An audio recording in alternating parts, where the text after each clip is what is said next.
Osmosis, Hindi में इसको कहा जाता है परासरण।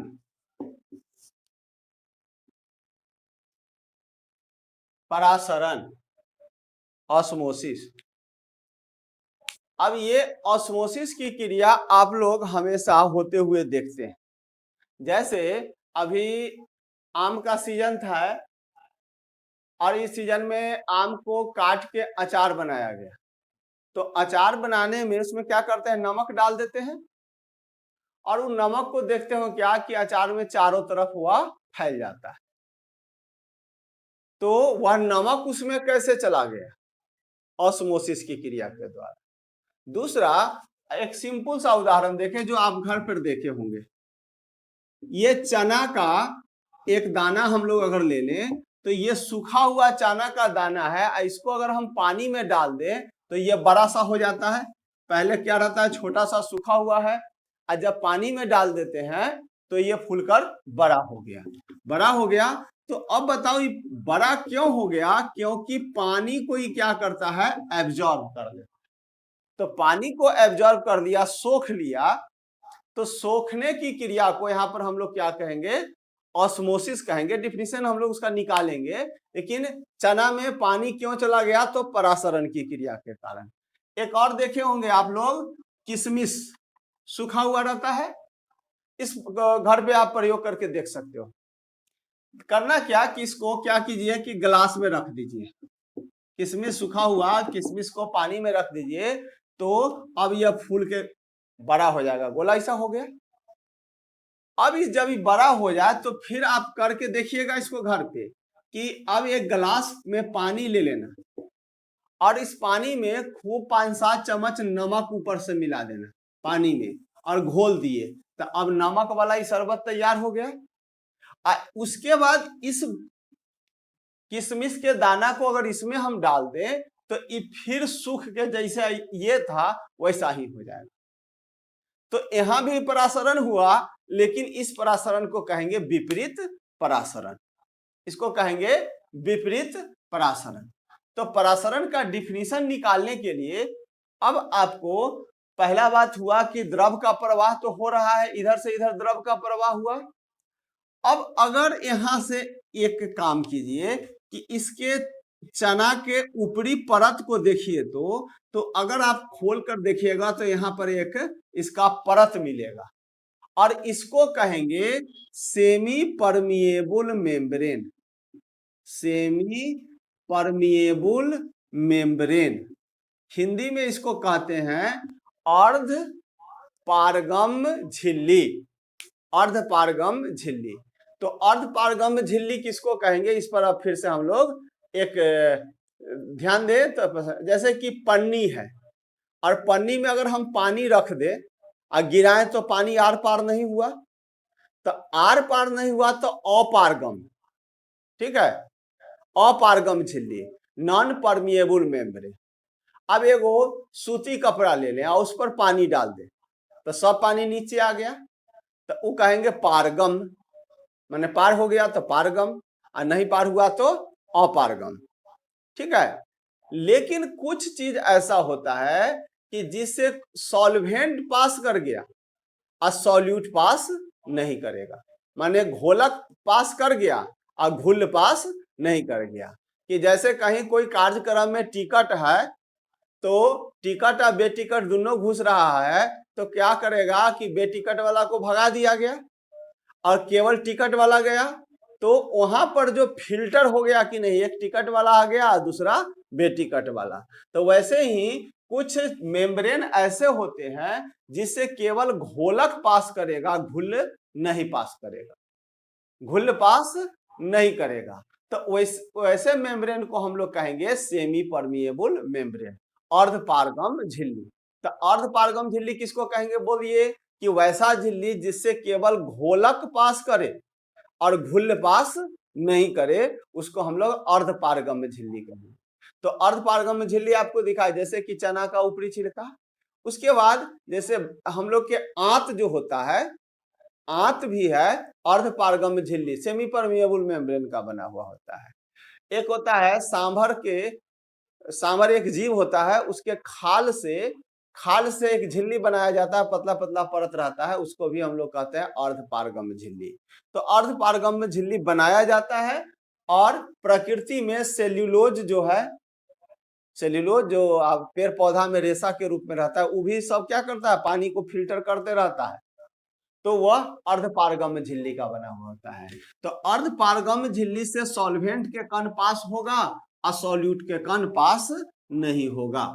तो अब डिफिनीशन के नजदीक हम लोग पहुंचे कि ये किशमिश का कण था और इसको पानी में रख दिए, तो पानी कहाँ गया बोलिए, इसके अंदर चला गया। तो पानी का सांद्रण कम, पानी का सांद्रण तो सबसे कम हुआ, और इसमें जब चला गया तो इसका सांद्रण क्या होगा, ज्यादा है। किशमिश है उसका सांद्रण, चना है उसका सांद्रण ज्यादा है, माने उसमें घुल का कण ज्यादा है। तो द्रव का प्रवाह कहां से कहां हुआ, निम्न सांद्रण से उच्च सांद्रण की ओर। तो जब द्रव का प्रवाह निम्न सांद्रण से उच्च सांद्रण की ओर होता है, तो उस क्रिया को परासरण कहते हैं। तो परासरण वह क्रिया है जिसमें द्रव का प्रवाह लोअर कंसंट्रेशन से हायर कंसंट्रेशन से, लेकिन एक शब्द इसमें और जोड़ना पड़ेगा, किससे होकर, तो अर्ध पारगम्य झिल्ली से होकर। ठीक है, तो जब द्रव का प्रवाह, जब द्रव का प्रवाह अर्ध पारगम्य झिल्ली से होकर,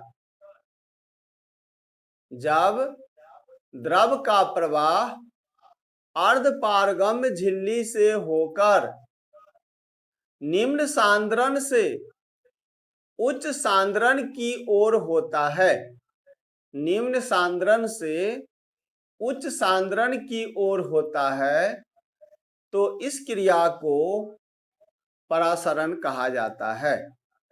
तो इस क्रिया को परासरण कहा जाता है।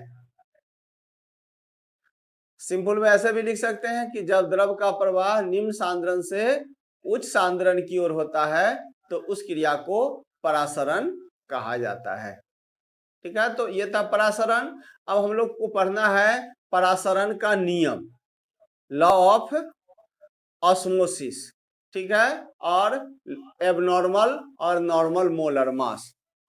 अब हम लोग यहाँ पर परासरण की क्रिया क्यों हुई, इस पर हम लोग बात करें। तो इसको जानने के लिए हम लोग यहाँ पर एक टॉपिक देखें, ऑस्मोटिक प्रेशर, परासरण दाब।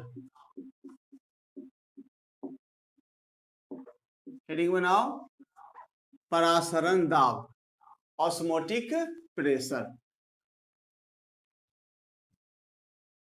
अब इस ऑस्मोटिक प्रेशर को जानने के लिए हम लोग यहाँ पर एक प्रयोग के मार्फत देखें।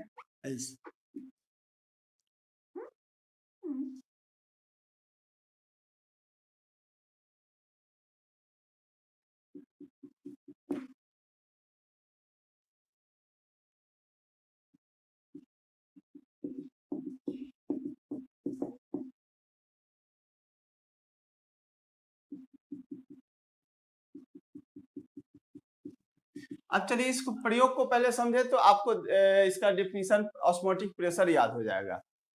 कि जैसे एक बर्तन ले लिए और इस बर्तन को एसपीएम से, एसपीएम का मतलब हुआ सेमी परमिएबल मेम्ब्रेन से इसमें इसको बांध दिए, और इसमें जो लिक्विड रखे वह कैसा, तो उच्च सांद्रण का, मतलब हाई कंसंट्रेशन, हाई कंसंट्रेशन, उच्च दाब, सॉरी उच्च सांद्रण का। और इसमें जो हम द्रव रखे वह कैसा, लो कंसंट्रेशन, मतलब निम्न सांद्रण।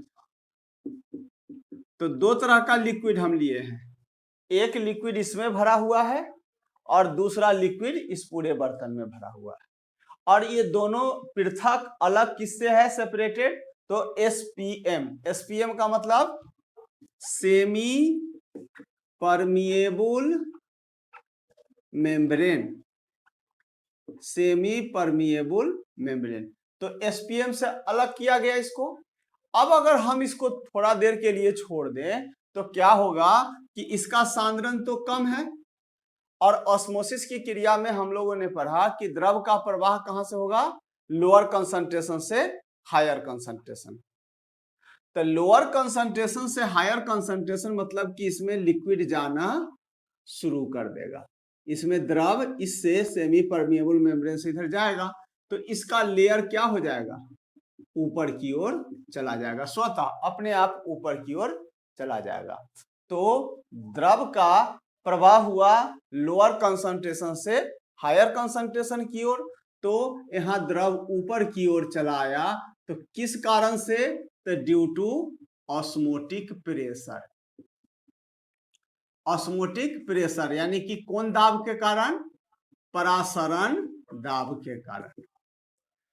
तो जब दो प्रकार का द्रव लिया गया, एक निम्न सांद्रण का और दूसरा उच्च सांद्रण, दोनों को अगर हम एसपीएम से पृथक करके एक दूसरे में डाल दें तो क्या होगा, निम्न सांद्रण से द्रव कहां चला जाएगा, उच्च सांद्रण में, और जब उच्च सांद्रण की ओर जाएगा तो इसका लेवल क्या हो जाएगा, ऊंचा की ओर हो जाएगा, ऊपर की ओर चला जाएगा।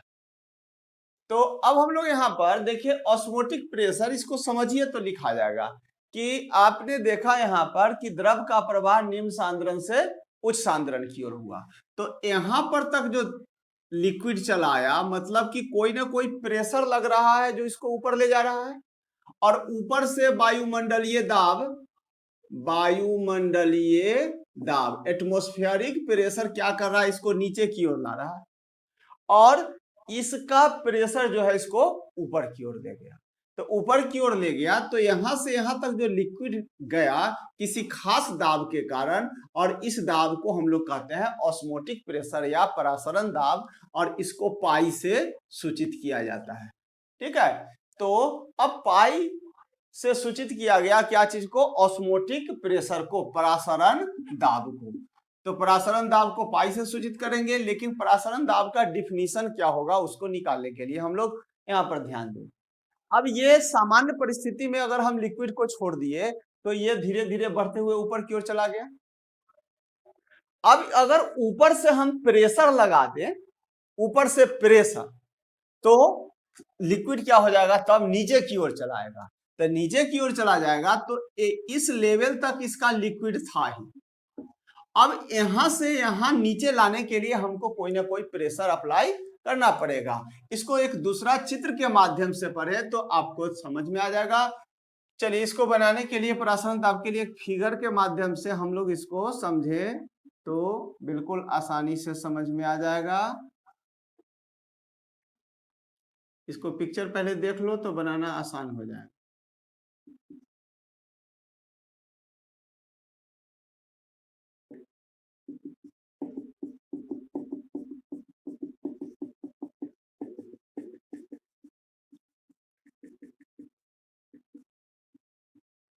दो बर्तन है, दोनों बर्तन में लिक्विड रखा हुआ है, लेकिन यहाँ पर जो एक बर्तन में जो लिक्विड रखा हुआ है वह है हाई कंसंट्रेशन, उच्च सांद्रण। हाई कंसंट्रेशन मतलब उच्च सांद्रण, इधर जो रखे वह लिक्विड है कैसा, तो लो कंसंट्रेशन मतलब निम्न सांद्रण। और दोनों के बीच हम पृथक किए हुए हैं किससे, एसपीएम। एसपीएम का अर्थ क्या होता है, सेमी परमिएबल मेम्ब्रेन, अर्ध पारगम झिल्ली। अब इसमें लोअर कंसंट्रेशन है और इधर हायर कंसंट्रेशन, तो आप पहले पढ़ चुके हैं कि द्रव का प्रवाह किधर से होगा, लोअर कंसंट्रेशन से हायर कंसंट्रेशन की ओर। तो लोअर से हायर की ओर जाएगा तो इसका लेवल क्या हो जाएगा, थोड़ा सा ऊपर बढ़ जाएगा। अब इस जहां तक ये बढ़ा उसके ऊपर अगर एक पिस्टन लगा दिया जाए, पिस्टन जैसे पंप में लगा हुआ रहता है ना, तो ये पिस्टन भी इधर जब लिक्विड है लो कंसंट्रेशन, इधर हाई कंसंट्रेशन, अब इधर एसपीएम से जोड़ दिए तो क्या होगा कि इधर से लिक्विड किधर की ओर चला जाएगा, हाई कंसंट्रेशन की ओर। और जब हाई कंसंट्रेशन की ओर जाएगा तो इसका लेवल क्या हो जाएगा, बढ़ जाएगा। अब आप बताइए कि हम चाहते हैं कि इधर से इधर द्रव नहीं जाए, तो नहीं जाए तो इसके लिए हमको क्या करना पड़ेगा, इस पर प्रेशर लगाना पड़ेगा। तो इस पर प्रेशर लगाएंगे तो प्रेशर से यह कहाँ आ जाएगा, नीचे की ओर। तो यहाँ इसके लेवल के सामने लाने के लिए हमको कुछ प्रेशर उस पर अप्लाई करना पड़ा, और इसी प्रेशर को हम लोग क्या कहेंगे, ऑस्मोटिक प्रेशर, और इसको हिंदी में कहेंगे परासरण दाब। तो बिल्कुल सिंपल वे में इसका डिफिनेशन तुम लिख सकते हो कि परासरण की क्रिया को रोकने के लिए, परासरण की क्रिया हो रही थी, इसको रोकने के लिए जो हम दाब आरोपित करेंगे, उस पर जो प्रेशर लगाएंगे, उसी दाब को हम लोग क्या कहेंगे, परासरण दाब। तो बिल्कुल एक लाइन में डिफिनेशन लिख सकते हैं, परासरण की क्रिया को रोकने के लिए जो दाब आरोपित किया जाता है उसे परासरण दाब कहा जाता है। इसे पाई से सूचित किया जाता है। तो चलिए लिखिए, तो इसको फिगर बना लीजिए और लिखिए।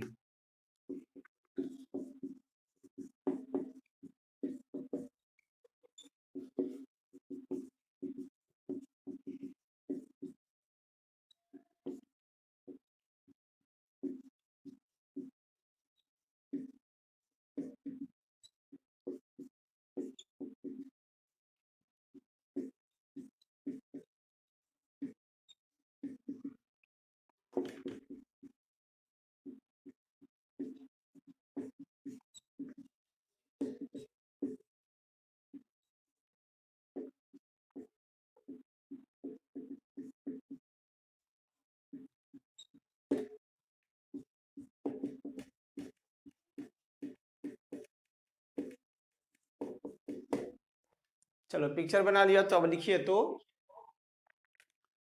परासरण की क्रिया को रोकने के लिए,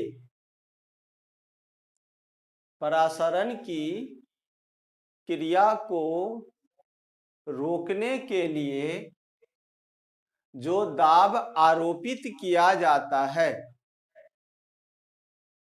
परासरण की क्रिया को रोकने के लिए जो दाब आरोपित किया जाता है उसे परासरण दाब कहा जाता है। इसे पाई से सूचित किया जाता है। इसे पाई से सूचित किया जाता है। इसे पाई से सूचित किया जाता है। तो हम लोग पढ़े ऑस्मोटिक प्रेशर, परासरण और परासरण दाब, दोनों में अंतर हुआ कि द्रव का प्रवाह जब निम्न सांद्रण से उच्च सांद्रण की ओर होता है तो उस क्रिया को परासरण कहते हैं, और परासरण की क्रिया को रोकने के लिए जो दाब आरोपित किया जाता है उसे परासरण दाब कहा जाता है। अब तो ऑस्मोसिस हुआ, यहीं पर हम लोग एक और टॉपिक पढ़ लें, रिवर्स ऑस्मोसिस, विपरीत परासरण। एक टॉपिक हम लोग यहाँ पर खत्म करें तब आगे बढ़ेंगे। रिवर्स ऑस्मोसिस, आप लोग मशीन देखे होंगे पानी साफ करने वाला, आरओ मशीन जो कहा जाता है, इसी से लिया गया है वर्ड।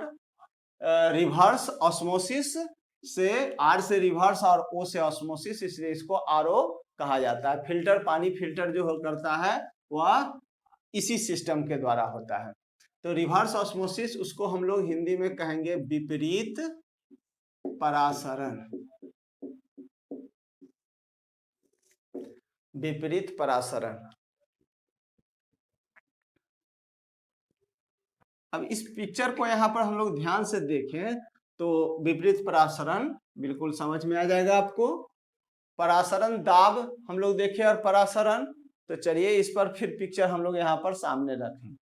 इधर लो कंसंट्रेशन, इधर हाई कंसंट्रेशन, उच्च सांद्रण, निम्न सांद्रण, इधर उच्च सांद्रण। तो द्रव का प्रवाह लोअर से हायर होगा, किससे होकर, एसपीएम से होकर। इसमें जब एसपीएम लग जाए यानी सेमी परमिएबल मेम्ब्रेन लग जाए तो द्रव का प्रवाह लोअर कंसंट्रेशन से हायर कंसंट्रेशन की ओर होता है। अब अगला टॉपिक हम लोग पढ़े कि इसको रोकने के लिए, परासरण की क्रिया को रोकने के लिए ऊपर से एक दाब लगाएंगे और इस दाब को, इस प्रेशर को हम लोग क्या कहेंगे, ऑस्मोटिक प्रेशर।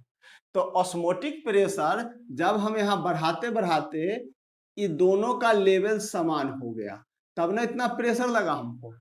पुराना प्रेशर जितना था उस प्रेशर को काउंट करने के लिए हम लोगों ने यहाँ प्रेशर लगाया। अब आपका दिमाग यहाँ पर लगाना होगा कि ये प्रेशर को अगर और बढ़ा दे तब क्या होगा। पहले प्रेशर नहीं था तो लोअर से हायर हुआ था, अब प्रेशर अप्लाइड कर दिए तो हायर से लोअर की ओर आने लगा, अब दोनों बराबर हो गया। लेकिन अगर और ज्यादा प्रेशर लगा दिया जाए, हाई प्रेशर लगा दिया जाए, तो द्रव का प्रवाह कहां होगा, हायर से लोअर की ओर। देखा जाए कि विपरीत परासरण किसको कहेंगे कि अगर प्रेशर बढ़ा दे इधर, तो प्रेशर बढ़ा देंगे तो द्रव का प्रवाह कहां से होगा, हायर कंसंट्रेशन से लोअर कंसंट्रेशन की ओर, और इसी को हम लोग क्या कहेंगे, विपरीत परासरण। तब परासरण में क्या हुआ, लोअर से हायर, और विपरीत परासरण में क्या हो गया, हायर से लोअर। लेकिन विपरीत परासरण के लिए क्या कंडीशन हुआ, एट हाई प्रेशर, उच्च दाब पर। तो उच्च दाब पर द्रव का प्रवाह उच्च सांद्रण से निम्न सांद्रण की ओर होता है, इस क्रिया को विपरीत परासरण कहा जाता है, रिवर्स ऑस्मोसिस कहा जाता है। तो चलिए लिखिए,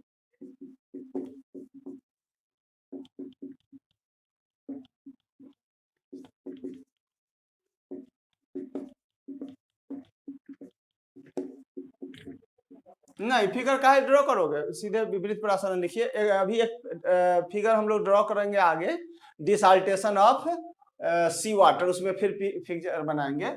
ऑस्मोसिस समझ में आ गया है, और उसी का उल्टा हो गया क्या चीज, reverse osmosis. At high pressure flow of liquid occurs from higher concentration to lower concentration.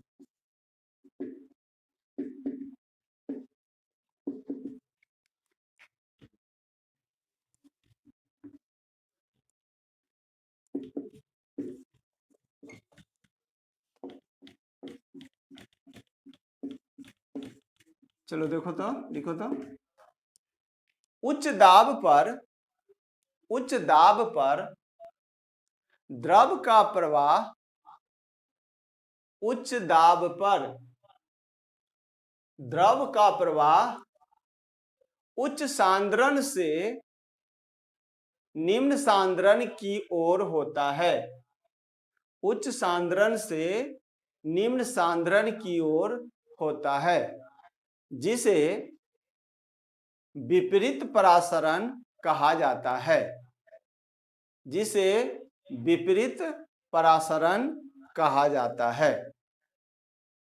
उच्च दाब पर द्रव का प्रवाह उच्च सांद्रण से निम्न सांद्रण की ओर होता है, जिसे विपरीत परासरण कहा जाता है। तो दो बात हुआ, परासरण और विपरीत परासरण और ऑस्मोटिक प्रेशर।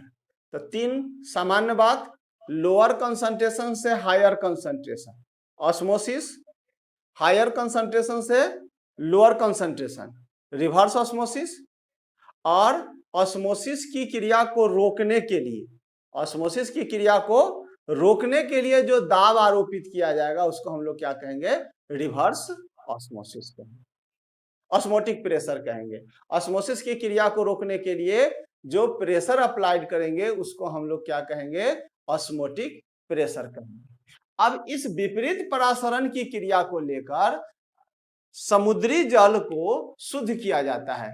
समुद्री एरिया में, जहां जैसे महाराष्ट्र हुआ या बहुत सारा कंट्री है, गल्फ कंट्री, जहां पानी की बहुत कमी है और वहां समुद्र है लेकिन शुद्ध पानी, पीने वाला पानी बहुत कम मिल पाता है, तो वहां पानी का बहुत कमी है।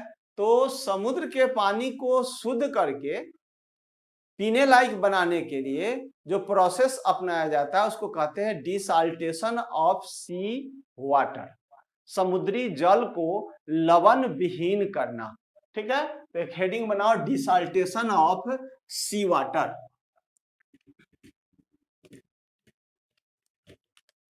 हेडिंग बना लो, डिसाल्टेशन ऑफ सी वाटर। समुद्री जल को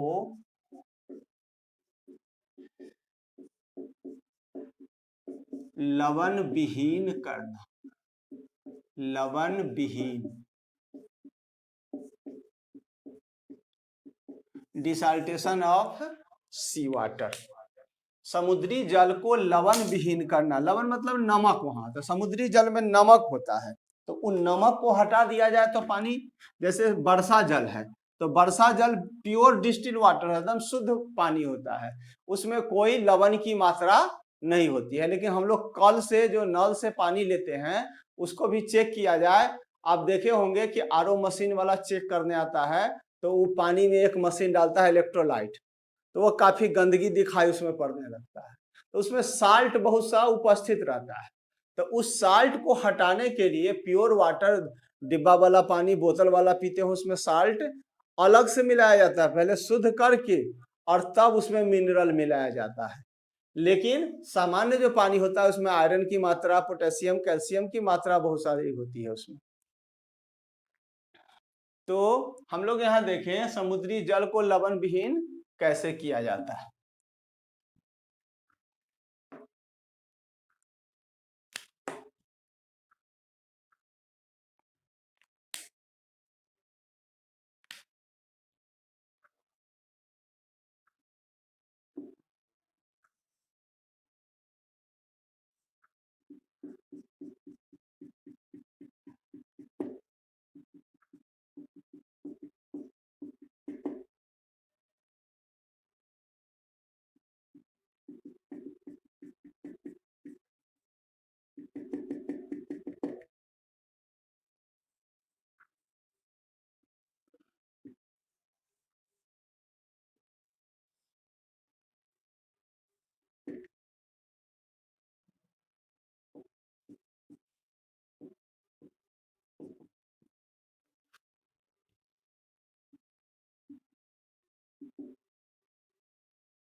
चलिए अगर इसको समझा जाए, समुद्री जल को लवण विहीन करना, लवण मतलब नमक हो गया, तो समुद्री जल है और उसमें से नमक हटा दिया जाए तो पीने लायक पानी हो गया, तो वह काफी उपयोगी हो जाता है। अभी भारत सरकार को एक मशीन दिया गया था विदेश से, इजराइल से। वह उस मशीन की खासियत क्या थी कि वह समुद्र में लेकर वो मशीन जाता था और उधर से आता था तो उसमें से शुद्ध पानी आ जाता था। तो इजराइल में इस तरह के मशीन का बहुत सारा उपयोग होता है और भारत में भी प्रयास में है लोग कि इसी तरह का बहुत सा मशीन बने, ताकि जैसे मद्रास हुआ, पश्चिम बंगाल हुआ, महाराष्ट्र हुआ, जहाँ समुद्र किनारे बसा हुआ है वहाँ पानी की बहुत कमी होती है। पानी की कमी वहाँ इस तरह की होती है कि मतलब वहाँ हम लोग के यहाँ जैसे कुआं खोदा जाता है और कल बोरिंग किया जाता है, वहाँ संभव नहीं है, इतना नीचे पानी होता है।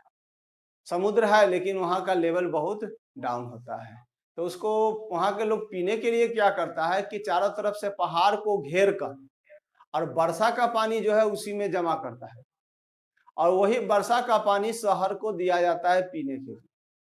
अगर साल भर 2 साल बारिश अगर नहीं हो तो वहाँ आदमी प्यास से मरना शुरू हो जाएगा। और अभी भारत में पिछले साल ही ऐसा हुआ था, मद्रास में दूर दूर से पानी ट्रेन के द्वारा भेजा गया था। आप लोग अगर पेपर पढ़े होंगे तो पता होगा कि ट्रेन से पानी भर भर के और भेजा गया था मद्रास। तो पानी का कितना महत्व है ये समझ सकते हैं। तो ये अगर प्रोसेस सफल रहता है तो पानी की काफी आसानी हो जाएगी।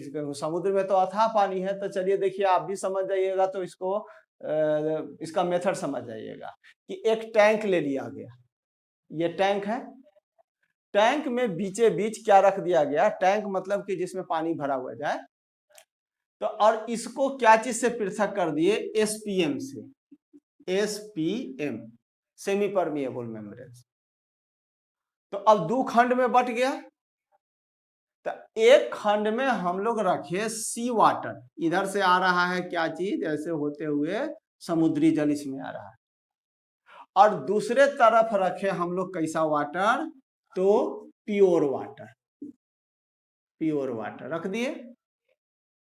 अब बताइए आप ही कि अगर इस पर प्रेशर नहीं लगता तो शुद्ध पानी इधर से यानी नमक वाला पानी की ओर जाता, लेकिन अगर हम प्रेशर लगा दिए उच्च हाई, तब क्या होगा, समुद्री जल के इधर से शुद्ध पानी निकलकर कहां चला आएगा, शुद्ध पानी की ओर आएगा, और शुद्ध पानी की ओर आएगा तो इसका लेवल क्या होगा, ऊंचा बढ़ जाएगा। लेवल जब ऊंचा बढ़ जाएगा तो यहाँ अगर हम नल लगा दें, मतलब कि बड़ा सा टब लगा दें, तो इधर से पानी क्या हो जाएगा, इधर की ओर स्वतः गिरना शुरू हो जाएगा। फिर से इसको समझिए कि एक चेंबर को एसपीएम द्वारा दो भाग में बांट दिए, एक में क्या चीज रखे, समुद्री जल, और दूसरा में शुद्ध जल।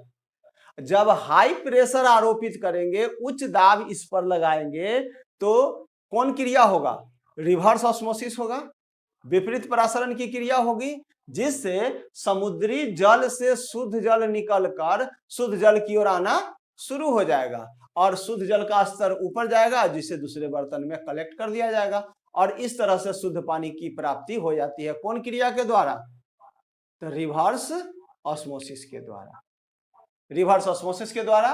तो यही बात, चलिए इसका पिक्चर बनाते दीजिए। कभी कभी पूछा है आपसे प्रश्न कि समुद्री जल को लवण विहीन कैसे किया जाता है, हाउ सी वाटर इज डिसाल्टेड, समुद्री जल को लवण विहीन कैसे किया जाता है, तो इसको आप पिक्चर बनाते लो।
चलिए पिक्चर बना लिए।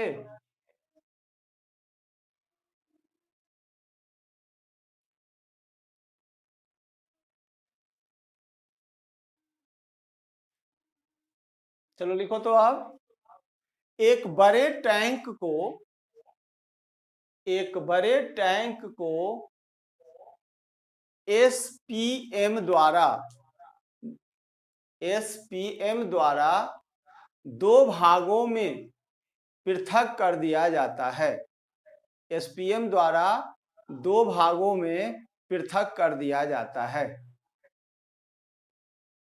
एक में शुद्ध जल तथा दूसरे में, एक में शुद्ध जल तथा दूसरे में समुद्री जल रखा जाता है,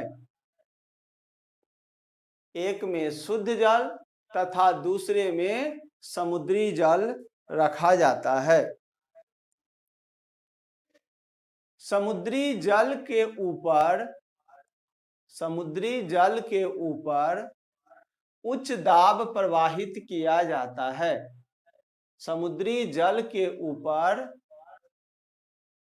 उच्च दाब प्रवाहित किया जाता है, जिससे विपरीत परासरण की क्रिया होती है, जिससे विपरीत परासरण की क्रिया होती है, तथा जिससे विपरीत परासरण की क्रिया होती है।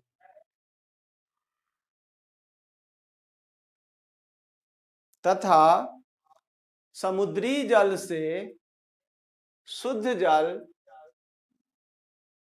प्रवाहित होने लगता है।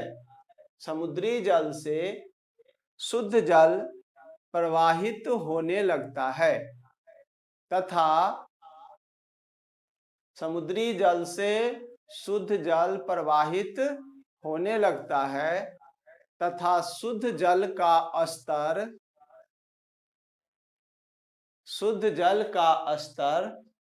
ऊपर हो जाता है। शुद्ध जल का स्तर ऊपर हो जाता है, जिससे शुद्ध जल को अलग एकत्र कर लिया जाता है। शुद्ध जल को अलग एकत्र कर लिया जाता है। यह था आपका समुद्री जल को लवण विहीन करना।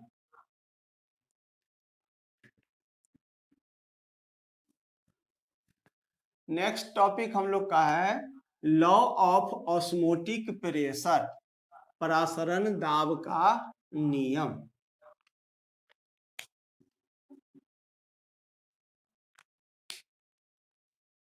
अगला हेडिंग बना लो, लॉ ऑफ ऑस्मोटिक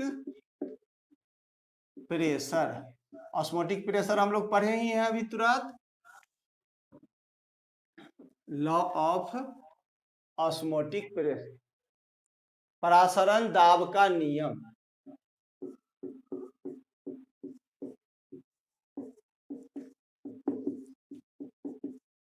परासरण दाब का नियम, लॉ ऑफ ऑस्मोटिक प्रेशर।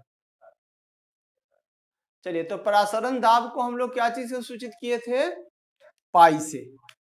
आप अब पढ़े थे कि परासरण दाब को क्या चीज से सूचित करेंगे? पाई से सूचित करेंगे।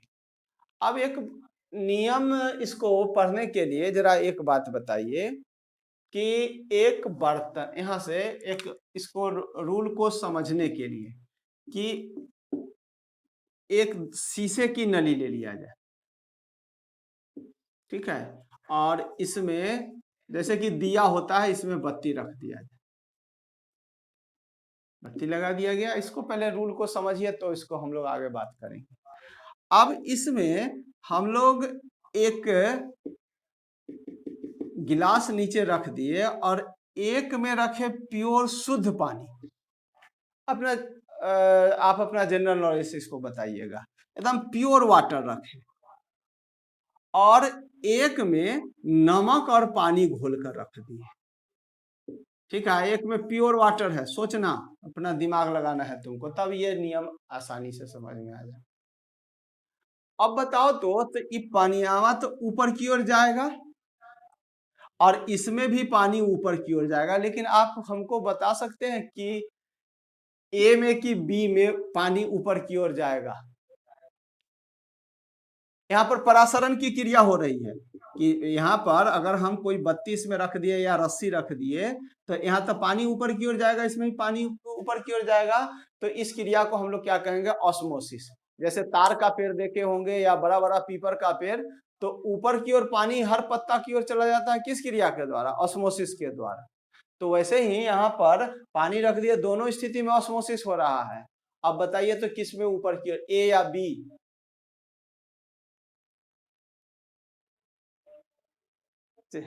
चलिए, नहीं, बी में होगा। परासरण की क्रिया जो अगर अशुद्धि मिला हुआ रहेगा जिसमें, उसमें परासरण की क्रिया अधिक होगी। अगर इसमें अगर यहां पर से शुद्ध पानी रख दिया जाए और इसमें अशुद्धि रख दिया जाए, तो दोनों में से अशुद्धि जिसमें रहेगा मिला हुआ, उसमें यानी कि सॉल्यूट का कण जिसमें मिला हुआ रहेगा, उसमें परासरण की क्रिया अधिक होगी। तो उसको कंसंट्रेशन कहेंगे। तो इसमें अशुद्धि मिला दिया तो इसका सांद्रण बढ़ गया। तो आप प्रैक्टिकली यह देखा हुआ है कि जिसमें ज्यादा इम्प्योर, आप एक चीज और ध्यान दिए होंगे कि एक खेत में अगर सीधे पानी पटा दिया गया, ठीक है, और आप देखते होंगे कि उसमें खाद भी पटा दिया गया, तो जैसे ही खाद मिला दिया जाता है देखते हो खेत हरा भरा हो जाता है। ऐसा क्यों होता है पता है? उसमें जैसे ही अशुद्धि मिला तो परासरण की क्रिया बढ़ जाती है, मतलब कि पानी के साथ साथ खाद भी कहाँ चला जाता है, ऊपर की ओर चला जाता है। तो अशुद्धि मिला मतलब उसका सांद्रण ज्यादा होगा, तो जिसका सांद्रण ज्यादा होगा उसमें परासरण की क्रिया अधिक होगी, और परासरण की क्रिया अधिक होगी तो परासरण दाब भी क्या होगा, अधिक होगा। परासरण दाब भी क्या होगा वहां पर, अधिक होगा। तो मतलब कि ई पाई हुआ परासरण दाब, 80 हुआ कंसंट्रेशन, तो परासरण की क्रिया किस पर निर्भर किया, सांद्रण पर। पहला बात। अब दूसरा बात, आप हमको ये जरूर आसानी से बता दीजिएगा कि ये दोनों बर्तन को रात में ठंडा में रख दिया गया और वही क्रिया अगर दोहराया गया, उसको धूप में दोनों बर्तन को जाकर रख दिया।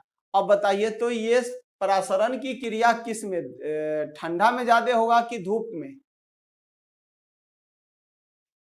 परासरण की क्रिया धूप में अधिक होगा। आप देखते होंगे कि जिस दिन धूप रहता है उस दिन पेड़ पौधा क्या होगा कि ज्यादा पानी को सोखता है, लेकिन अगर धूप नहीं होगा तो वाष्पीकरण नहीं होगा, वाष्पीकरण नहीं होगा तो नीचे से पानी भी कम सोखेगा। मतलब कि परासरण की क्रिया दूसरा क्या चीज पर निर्भर किया, टेम्परेचर पर। तो लॉ ऑफ ऑस्मोटिक प्रेशर, परासरण दाब का नियम। तो परासरण की क्रिया सांद्रण और तापक्रम पर निर्भर करता है। परासरण की क्रिया सांद्रण पर और किस पर, ताप पर निर्भर करता है। तो चलिए लिखिए तो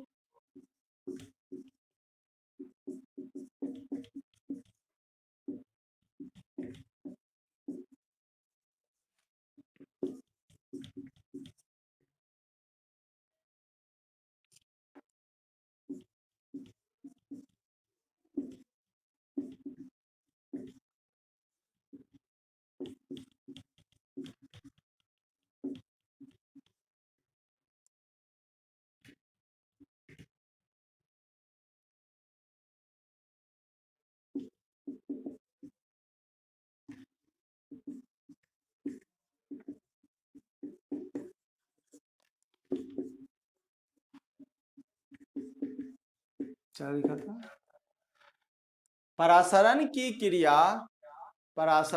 क्रिया सांद्रण एवं ताप के समानुपाती होता है। सांद्रण एवं ताप के समानुपाती होता है। सांद्रण एवं ताप के समानुपाती होता है। Paragraph chain.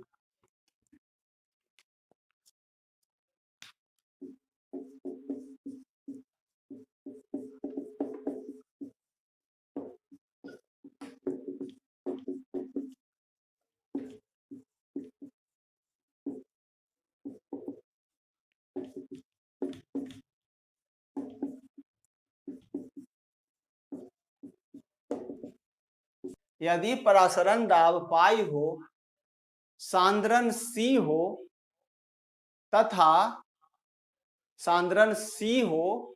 तथा तापक्रम टी हो, तो pi proportional to C into T, और पाई बराबर सी आर टी। यहां पर आर क्या हो गया, तो एक कांस्टेंट हो गया जिसे गैस कांस्टेंट कहा जाता है। यार R is a constant called gas constant. Pi बराबर, देखो सी और टी तो है यहाँ पर समानुपाती तोड़े, तो यहाँ पर एक कांस्टेंट लगा दिए, तो पाई बराबर CRT, जहां R एक स्थिरांक है, जहां R एक स्थिरांक है जिसे गैस स्थिरांक कहा जाता है। R एक स्थिरांक है जिसे गैस स्थिरांक कहा जाता है। इसलिए पाई बराबर क्या हो गया? CRT। अब इसको एक स्टेप और बढ़ाते हैं, बट सी कंसंट्रेशन है, तो कंसंट्रेशन बराबर होता है गिवन मोल पर लीटर, मोल पर लीटर। तो C बराबर होता है N/V, C बराबर N/V, तो मोल अब बटे लीटर। आयतन, अणुओं की संख्या को आयतन से भाग देते हैं तो हमारा सांद्रण निकल जाता है। तो C बराबर क्या होता है? N/V। तो इसको हम अगर समीकरण 1 मान ले या इसको समीकरण 2, तो समीकरण 1 में समीकरण 2 का मान रखा जा सकता है। तो चलिए इसी को लिख दीजिए यहाँ पर, इसको समीकरण 1 कर दो। पाई बराबर CRT को समीकरण 1 हो गया, और C बराबर N/V को समीकरण 2 कर दी। तो by putting value of C from equation second to equation first, C बराबर N/V लिख दिया। तो लिखिए, तो C का मान समीकरण 2 से, C का मान समीकरण 2 से समीकरण 1 में रखने पर, समीकरण 2 से समीकरण 1 में रखने पर, तो पाई बराबर था CRT और C बराबर N/V, तो पाई बराबर N/V RT। C के जगह रख दिए N/V, तो पाई बराबर N/V RT। अब इसको अगर गुना कर दें तो पाई भी बराबर NRT हो सकता है। कभी हम लोग गैस नियम में पढ़े थे PV बराबर NRT, PV बराबर NRT, और यहाँ क्या आ गया? पाई भी बराबर NRT।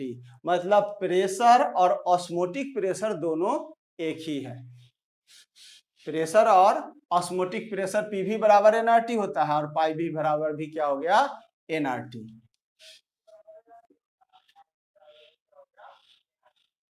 अब इस एक लाइन और बढ़ाते हैं इसको। पाई भी बराबर क्या हो गया यहाँ पर? NRT।